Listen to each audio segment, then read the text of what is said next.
Welcome to the Leaders by Head and Heart series. Previously, we received Ryan Resava from the Philippines, social entrepreneur, educator, and disability champion. Today, we have the honor to welcome Shomy Hasan Chowdhury. Shomy is a multi-award winning water sanitation and hygiene wash activist from Bangladesh with a vision to ensure access to wash for all.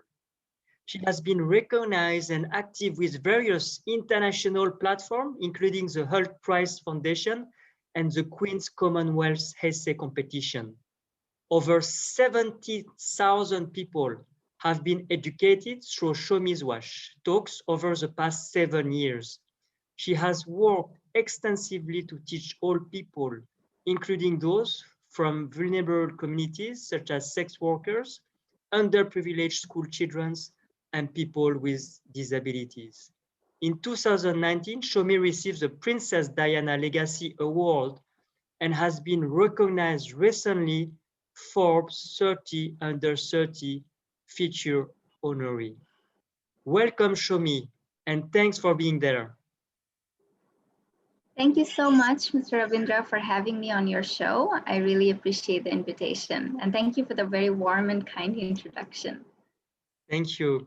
The first question will be related to the intellect.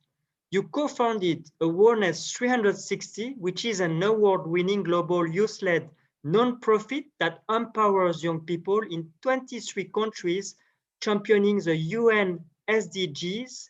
So my question is, for you, what will be the key SDGs priorities for the next decade and why? Thank you. Thank you for the question.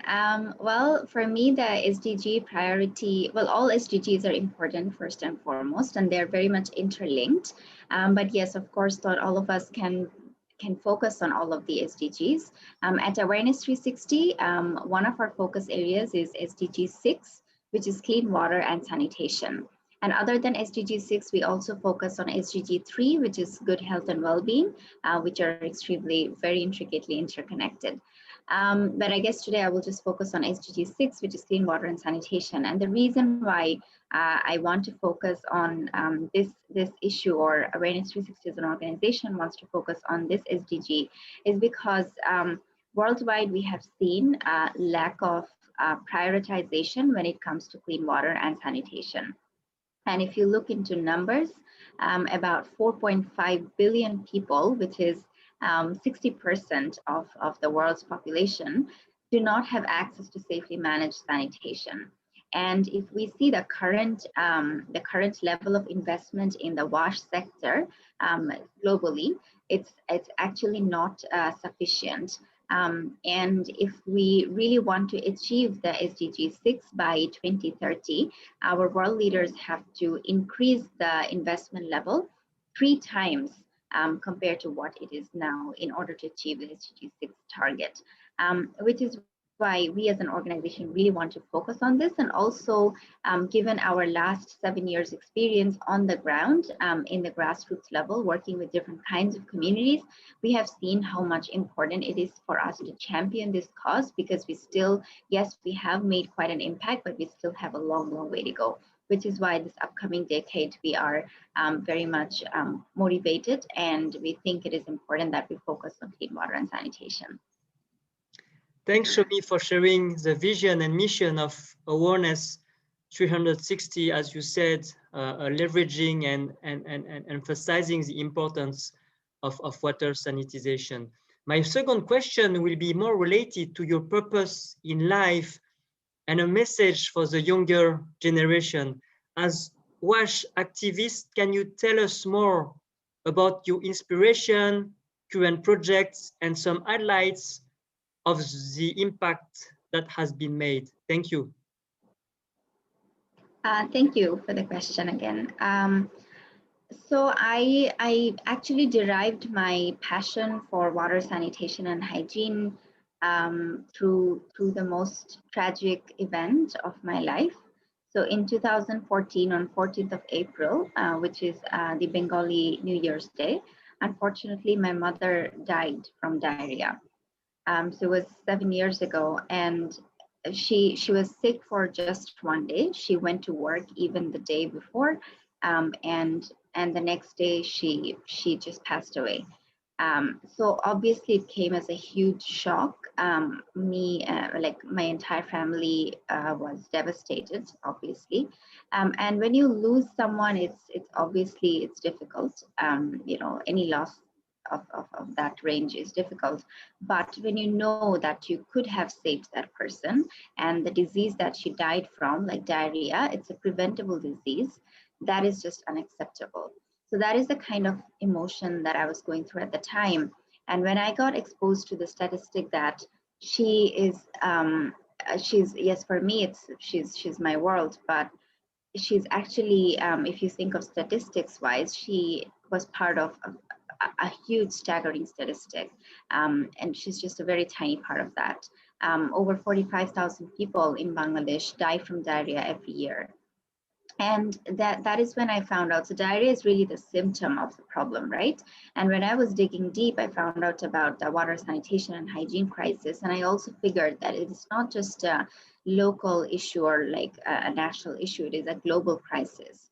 And diarrhea, in fact, is the second leading cause of death for children under age of 5 globally, which really motivated me to step up and take action. And I felt like if I, coming from an educated family background, if this is what happened to me, what about those communities, those marginalized and vulnerable communities who don't have access to education or awareness?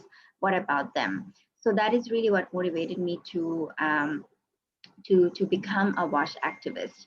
4 days after my mom's death, I did my first sanitation and hygiene talk at a sewerage workers community. And unfortunately, the sewerage workers are considered as an isolated part of the society because of the work that they do. And I felt that it is such a disgrace that we don't recognize the importance of the work that they do. And I also realized that they are the ones who need to know about water, sanitation, and hygiene first. So that is really what motivated me to do that project at the time. When I was talking to them about, hand washing steps and things that now, because of COVID-19, we see a lot on TV, radio, like everywhere, everyone is talking about hand washing. But when I started this back in 7 years ago, it wasn't that easy or well accepted. Everyone, there were even like my close people who were sort of mocking me, saying, oh, why do you even, is this even something important to do? But yeah, so in a typical WASH talk, what we cover is like hand washing step, water filtration technique, why you should wash your hands, why you should focus on your personal hygiene, environmental hygiene, food safety, menstrual hygiene, how to make cloth pads at home. So these are some of the things that we cover, sexual and reproductive health rights, and we also sort of cover mental health and well-being depending on the community we reach out to. But anyways, so these are some of the things that we covered in a typical WASH talk. And I could see the potential impact I could bring through these talks, and also the incredible power of storytelling, because people usually connect more to stories. They can relate to it personally rather than to numbers, which is really what motivated me to continue my WASH activism, which later took up the form of the organization Awareness 360, which later I co-founded with my best friend, Rijri Arifin. And so far, we've come a long way. Now we are working across 23 countries. We have empowered over 1,500 young people across the world. And our projects have benefited over 150,000 people. And we definitely don't aim to stop anytime soon. We still have a lot to do. We have worked with different kinds of communities, some of the communities you were mentioning in my intro, and we have seen how much important it is to continue this WASH talks that we do. And also we want to focus on prioritizing WASH beyond the pandemic, because right now, yes, people have realized the importance of WASH to a certain extent, but we also want to ensure that people don't just forget about it once the pandemic is over, because hand washing is something that is important regardless of the pandemic. Of this interview, and mainly with our third question, we're asking our speakers to select and pick 3 keywords of their choice, and you may explain them. Thank you, Shomy. Thank you. Well, the first word, I'm gonna cheat a little bit if it's allowed, because the word that I want to pick, it's actually two words. It's global citizen. I personally very strongly believe in the concept of global citizenship. Like I have had the opportunity to travel around the world, meet different people. So I'm a big believer in global citizenship, and also I try to foster intercultural understanding. That is why I think I would like to pick the words global citizen to describe me.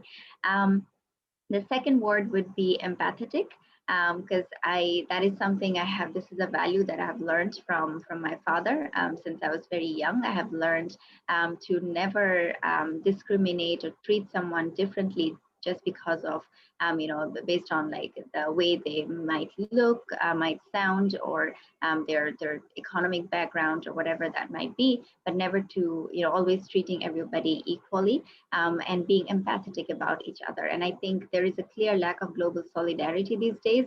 And I think it's important that we foster empathy among all of us, so that we can, harness a beautiful world where we all live in peace and harmony. So empathy would be the second word.